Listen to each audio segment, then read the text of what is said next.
Төсек теңестірген қосағына 20 жылда бұлай жағымпызданып көрмеп еді. Қолына жұқпай, дастарханды әпсетте жайнатып жіберді. Күнде шығара бермейтін тоңазғыштың күрегейінде тұрған сары майды да тәрелкеге толтырып алдына қойды. Қара табаға шыжғырып пирәшке пісірді. Онан шыққан түтінді терезені ашып, бөлмені таза ауамен біраз желдетті де, имене басып келіп, шай дайын деді. Күйеуі әдетінше сақалын сыбанып алып, ең арзан калина красная әтірін дәу алақанымен шұңқырмен бір көсіп алып, екі бетін кезек-кезек сипады. Сосын ескі мәнеріне салып, екі бөлмеге жалтақтап басын сұғып, біреу бірдеңені алып кетті ме дегендей бір қарап алып, ас үйіне кірді. Қарауыл десе қарауыл, осы әдетті қашан қояды екен? Шай құймаққа дайындалған жұбайы асығып аптығып тұр. Қарауыл болып кеткен ғой. Күйеуі жинап тұрған таңғы дастарханды көріп, «Охо, қатын, бүгін жаңа жыл ма? Жайнатып жіберіпсің ғой», деді мұртынан күліп. Ләззат дір ете қалды. «Терезені тағы ашып алайын ба? Әлде осы бола?» деді күйеуінің алдында оқушыдай кіпіртіктеп. «Болады, пирәшке пісіріп едім. Бүгін кезекке баратын күнің ғой», деді. «Болады. Иістің бәрін бір ашқанда айдап шығады ғой біздің қатын», деп жабулы терезенің тұтқасын оң қолымен төмен тартып, тағы да терезені ашып жіберді. «Қарауылдығы қалмайды, өмір бойы кеткен екен ғой», деді Ләззат, тағы да күбірлеп. «Сүтпен ішесің бе? Қолдың сүті есіктің алдына әкеліп сатады. О, су сұраса сүт берген, айран берген», деп күйеуі өлеңдетіп жіберді. «Бәрін үлгеріпсің ғой». Жұбайы төмен қараған күйі жауапсыз қалды. «Өлеңсең нетең», деді іштей ыза болып. «Онан да шеріңді ішіп, тезірек қарауылдығыңа кетпейсің бе?» Ол ыстық кесені қолына алып, ыстық пирәшкеден бірден тістеді. Жұбайының бойынан бір діріл зу етіп, сонан кейін ғана көңілін демдеді. Бірақ бетін бұрып қарай алмады. Сабақ айтатын бастауыштың баласындай тік тұрып, «Отырсайшы қатын, шайың ыстық, құманың бұрқылдап тұр, неге қорқып тұрсың?» дегенде ғана мұнтаздай таза ақ шәйнектің сол жағын ала тізесін бүкті. Әдетте бір-ақ кесе ішетін дөң күйеуі шайқор болып кетті. Майлы пирәшкені төмен айдаған түрі шығар. «Сен үшін тағы да бір кесе», деді. Күстене бастаған күректей алақанымен шүрең кесені түбінен аялай ұстап. «Мейірленген түрі ғой сорлының. Онан да жұмысыңа тезірек кетсейші». Ол «Болдым» деп күректей алақанымен дөңгеленген кесенің бетін жапты. Шай кесе көрінбей қалды. Жуан дауыс «қанағат» дегенде әйел тағы да бір дір етіп орнынан атып тұрды. «Қорқақ болып кеткенсің бе?» деді. 20 жылдан бергі жан серігі үстел басынан қозғала бергенде иығына қолын салып, жұбайын бір түрлі жақсы көріп кетті. Ол болса денесін алып қашып тартыншақтай берді. «Мен қаштым, өкімет жұмысы күтіп тұр», деп үстіне жеңі түте-түте ескі курткасын ілгенде осыны бір ауыстыру керек еді деген жолаушы ой әйелінің көкірегін осып өтті. «Барғасын өкіметтің киіміне ауыстырады ғой, аэропорттың қорымын не үшін жинап жүрсің?» деген ызамен есіктен шығып бара жатқан өмірлік серігінің арқасына қарады. Жалпақ жауырынынан көз алмай тұрып, «Осыны қайдан таптым екен?» деп өкінді. «Өзім ғой, мені ешкім зорлаған жоқ. Бір жерден біздегесін құлай кеттім. Жаманкөлден басқа адам болса жанымды алатындай көрінді», деп өзінен өзі зығырданы қайнай бастады. «Пака», деді жалт бұрылып. Ол ерін түрпитіп, болар-болмас басын изеді. Орысшасының түрін. Қап қалың ағаш есік сарт жабылды. Ол арғы бетте, бұл бергі бетте қалды. «Сорлы», деді ішінен. «Қосағынан туған екі қыз бар. Біреуден ілгері, біреуден кейін өмір сүруде. Ол әуежайдың қарауылы, өзі байланыс министрлігінің кеңсе жабдықтары бөлімінде қызмет істейді. Қарап тұрса өзінікі де қара жұмыс. Оған күлетін түрім жоқ. Оның айлығы менікінен 2 есе көп. Сыйақысы тағы бар. Менікі министрлік деген аты болмаса, еден жуғыс сәлем ақ жоғары». Сол жерден қара жұмысшының бәрін өзім істеймін, сәнденіп жүргенім болмаса, осы сән маған не керек деді де айнаның алдына қалай барғанын білмей қалды. Бірақ өз бейнесіне өзі тамсанып үлгермей ытқып балконға шықты. Жүргінші жолында бәрінің үстінен қарап бойшаң біреу кетіп барады. Ол өзінің қосағы. Сорлы деді, іштей балағаттап. Кері бұрылып, айналдына кеп, құлағына мөлт-мөлт еткен, сақтап жүрген сырғасын таға бергенде саусағы дір етіп, асыл тас аяқ астына түсті. Құдай құлақты да шын түйтіп бергенін қарашы. Осы сәндену маған неменеге керек деп, жерге мөлтілдеп жатқан сырғаны белін әрең бүгіп қолын алды. Мұны да туған күнімде сыйлаған анау сорлы ғой деп, күйеуін күстаналады. Жоқ, тағайын, сырға сұлулық сыйлайды деп, құлақтың бітеле бастаған тесігіне иненің ұшын кіргізіп жібергенде тұрған орнынан ыршып кетті. Терісі ауырғанмен жан дүниесі жайтапты, бітеліп қалыпты. Көптен тақпағандығы ғой. Бітелсе енді ашылады деп қантымыр көңілмен үсте ең әдемісін киді.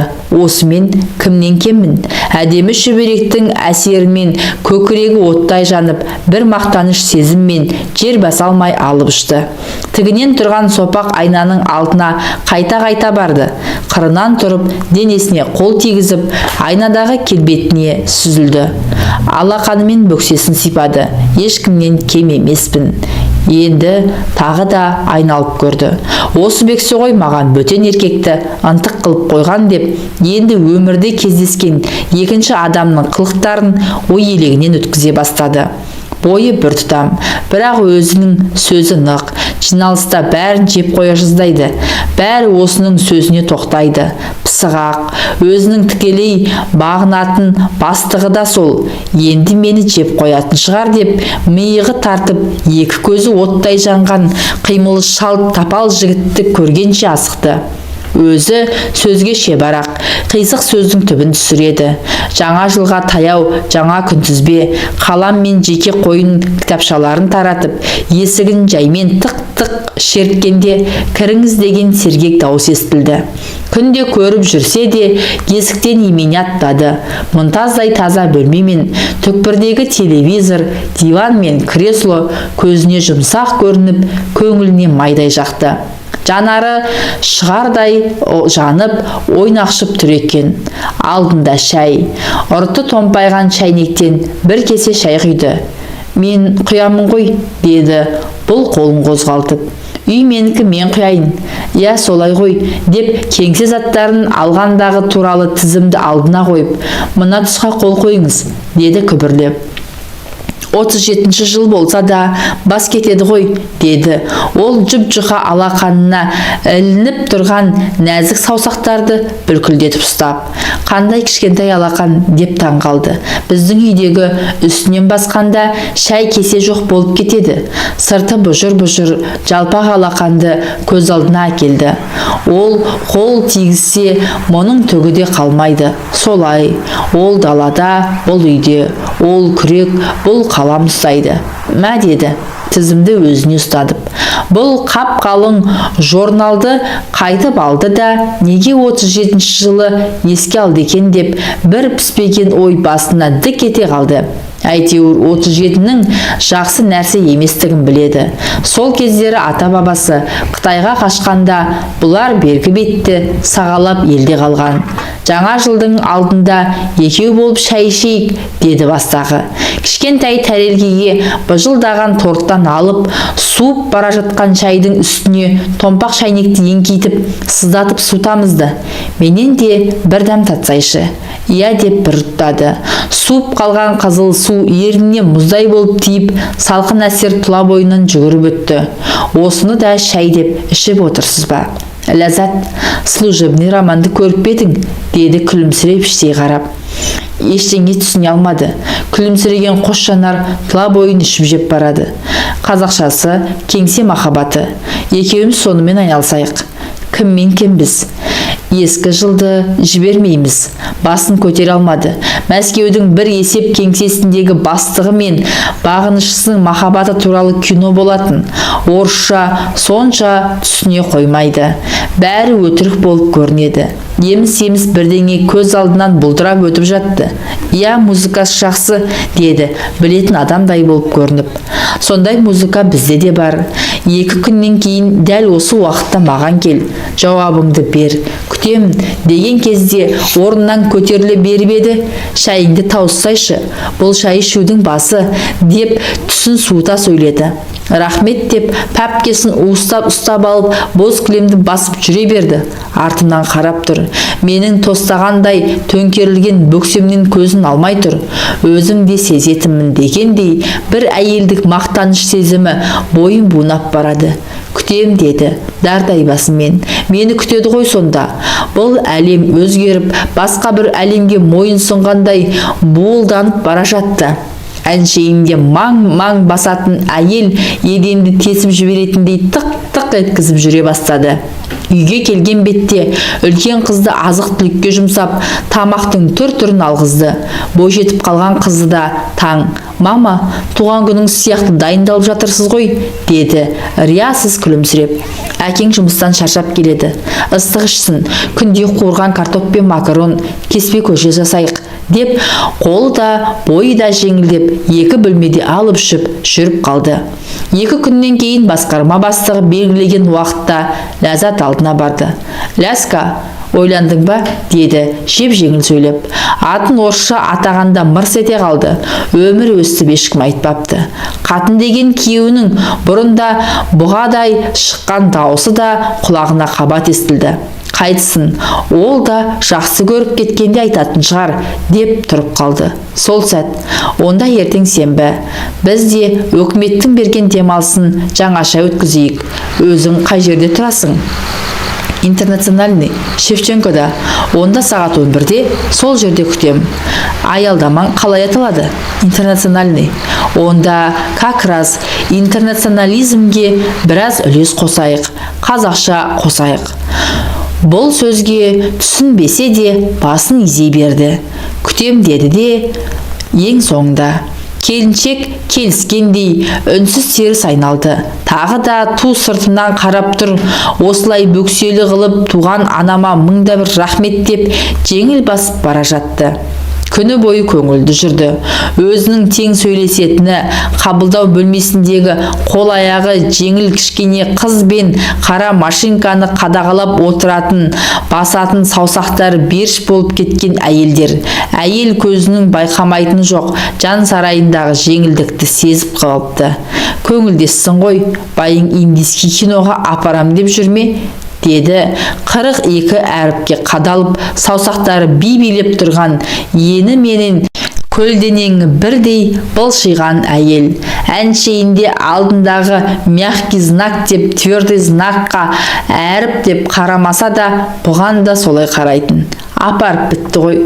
Әйтеуір киноға баратын адам сияқтысың». Үндеген жоқ. Машинкаға басылған қағаздардың 2 данасын түгендеп алды да шығып кетті. 2 дана адам да 2 дана қағаз секілді. Ортасына қара қағаз салып басады.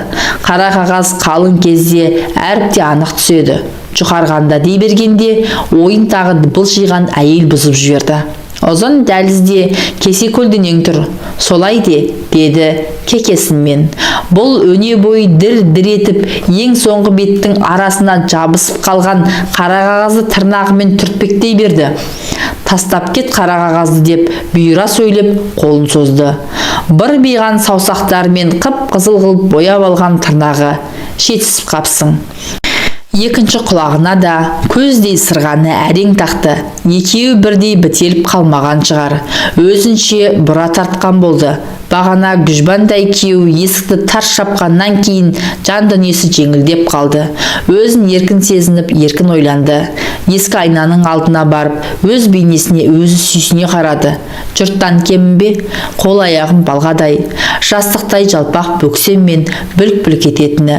Болмысына риза болған 30-дан енді асқан әйел айнаға қарап тұрып, өзіне де, өмірге де осылай баға берді. Есік тарс жабылды. 1 сағат бұрын мамырлап еркек шыққан есіктен қол аяққа тұрмай әйел шықты. Аптығып жүріп, есікті құлыптауды ұмытып кетіпті. Бір тепешек төмен түсіп, қайта бұрылып, салбыраған кілттің ұшын көздей тесікке дір-дір етіп әрең кіргізіп, бұжыр темірді қытыртыратып екі бұрады. Сосын бір нәрсем қалып қойған жоқ бекен деп темір есіктің дәл ортасындағы дөңгелек тесіктен бір көзін қысып тұрып, біраз шұқшиды. Ұзын дәлізде терезені ашқанда кіріп кеткен қоңыр көбелек лып-лып етіп бір жерге қона алмай жүр екен. Жүре бер, келгесін шығарармыз деп өзінен өзі қуанып, жалт бұрылып, асығып аптығып төмен түсе берді. Қайтып келгесін қосағына қызыл шайды қою қылып дайындап, палау пісірді. Еттің орнына мөлдір етіп қара мейіз қосты. Енесі байғұс айтулы күндерде осылай ас дайындайтын. Қазаннан отты аямай, жеген адамның тәбетін ашып риза қылатын. Сосын қалған сарқыт қой, менікі де айтулы күн ғой деп өзін-өзі келеке қыла бергенде есіктің құлпы шақыр-шұқыр бұралып, күжбанбай болып күйеу кіріп келді. Сұрап берген шай дайын деді, алдынан шығып. Күйеуінің өзіне ішіп жеп қараған тұңғиық көзімен беттесе алмай ас үйден ытқып шықты да, кең залда телевизор көріп отырған қызына: «Әкеңнің шайын берші, мен кір жуып тастайын», деді қипақтап. Қызы дайын тамақты буын бұрқырата түсіріп, бір күн әуежайды күзетіп келген әкесінің алдына бір табақ палауды қойды. «Шешең қайда?» деді, күн ұзақ көрмеген жұбайын іздеп, айналасына аңсаған көңілмен бір қарап. «Кір жуып жатыр, санитарный день», деді, орысша араластыра сөйлеп. «Қара мейіз қосыпты ғой, апамандасанда өстіп пісіруші еді».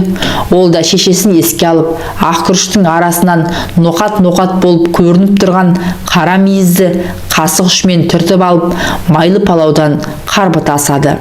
Ләззат болса белі бүгіліп, осы кір жуатын мәшинеге қолымыз жетпей-ақ қойды ғой деп, тіршіліктің таусылмас құйқайына беріліп тұрып, өмірін бір сыбап алды да, өзін күйеуімен бетпе-бет келуден құтқарған осы тұрысына риза болды. Бұл жолы күрді ұзақ жуды. 1 сағатын нәрсені нәзік алақанымен 2 сығып тұрып алды. Сөйтіп кірден тазарып, жеңілдеп, бір керсен жуылған киім кешекті әрең көтеріп балконға шыға бергенде, палауға тойған күйеуді бетпе-бет келіп қалып, бетіне қарай алмады. «Қара мейіз қосып істепсің ғой палауды. Өзбектің канизактарына ұқсап кетпе», деп ыржың-ыржың күлді. «Осы сорлы, ненге жетісіп күлесің?» деп тағы да еркегін құстады. «Сен жақсы болсаң мен» деп жытқыр ой жылмың ете қалғанда, енді узбечканың шай көйлегін киесің деген өгіздей еңкейген еркектің гүр-гүр еткен күлкісін естіп қалды. Көз қиығын салғанда өзіне өзі риза болып езуін ыржитып қарын сипаған күйеуін көрді. Ол диванға қырынан жатып алып телевизор тамашалады. Бұл бір керсен жуылған кірді балконға жайып болып, ер азаматтың үстінен басып өтіп, жатын бөлмеге келіп жантайды. «Осы менің байымның жұрттан қай жері кем?» деп 20 жыл отасқан серігінің болмысын ақтай бастады. Дене десең дене бар, дауысы гүрілдеп жер жарады. Тек сауаты аз, жоғары білімі жоқ, өзіме тең дегенмен әйелдік пейіл өзін бір саты жоғары қойып, етегі желпілдеп кетті. Ал бардым, көрдім жоғары білімдіні. Сонда не болды? Не сартық менің байымнан? Деп бір сәт аузын ашып, аңтарылып қалды да, көңілдесін көз алдына әкелді. Түк салмағы жоқ. Еркек деген шаншып жіберу керек қой. Қимыл шалт екен. Шағын адамдар шалт болады деп, оның да бойынан жақсылық іздей бастады. әйтеуір адамдарды тартып тұратын бір бәлесі бар деп көңілдесін көргісі кеп кетті. Жұмыс күні тезірек басталса екен деп дүйсенбіні күтті. Арнайы бармаса да дүйсенбіде 5 минуттық беймаза бас қосуда бөлмесіне кіреді. Бетіне қалай қараймын? Алып қой деген жіңішкелеу шыққан әуезді дауыс пен өзі сидам саусақпен шымшып ұстаған белый айс деген сыртында тырнаның қалықтаған суреті бар қып-қызыл коньяк, қорабы айқыш-ұйқыш гүлмен көмкерілген тәтті торт келді көз алдына. Келесі жолда осылай болар бекен? Әй қайдам, еркектер бір-ақ рет шабады ғой, біз сорлы ғой дәметіп дір-дір етіп тұратын деп, енді өзін сорлыға теңеді. Түңілді де қайта тірілді. Жолай кездескен екінші еркегін көргісі келіп, алабұрта бастады. Сол сәт өмірге енді ғана ене бастаған ұялы телефон шыр еткенде селк етіп қалды. Қорқақ болып кетпеңсің дегені есіктен қарап тұрған күйеуі. Бұл шұғыл телефонның турнигін қызылын басты. Менен батыр ешкім жоқ деді, іштей ызаға булығып. Қосағына көз тастап, тағы да қарай алмады. Дөңбекшіген әйел екі адамдық кереуетте не тұрарын, не жатарын білмей аударылып төңгеріле берді. Езуі ыржиып қарап тұрған терісі кең азаматтың ай маңдайынан өзіне ғана түсінікті жазуды оқыды. Пешенеме жазылғаны да, кері бұрылғанда жалпақ жауырыннан да шимай жазулар көрініп бара жатты. Маған бір жазғыш адам жазған екен дегенді көз қиығы шалып қалды. Еркегі көгілдір экрандағы әншілермен көз алдап отыр. Әйел дүйсенбіні күтіп дөңбекшіп жатыр.